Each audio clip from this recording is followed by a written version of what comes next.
À l'occasion de la 32e commémoration dans la province du Sud, la province du Sud a rendu hommage aux femmes et aux enfants massacrés, embrouillés dans le secteur d'Ngoma du district de Nyaruguru. Plus de 104 femmes et enfants avaient été rassemblés puis brûlés vifs dans une maison en paille appartenant à un habitant connu sous le nom de KG.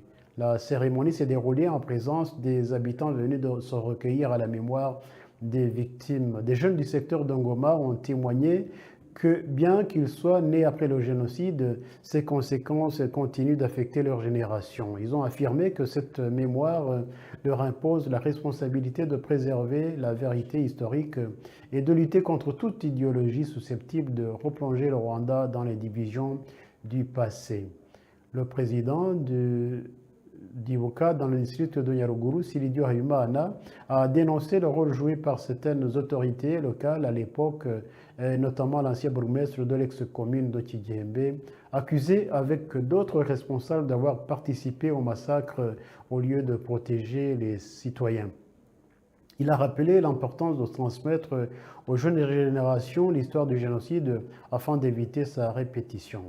Madame la gouverneure de la province du Sud a souligné que le génocide contre les Tutsis a été marqué par une cruauté extrême, condamnant notamment les femmes qui ont participé aux tueries de leurs semblables et enfants. Elle a exhorté la jeunesse à ne pas se laisser entraîner dans des crimes liés à l'histoire du pays alors qu'elle n'y a pris aucune part. Elle a également appelé les Rwandais à renforcer l'unité nationale et à combattre toute forme d'idéologie génocidaire afin que de telles tragédies ne se reproduisent plus.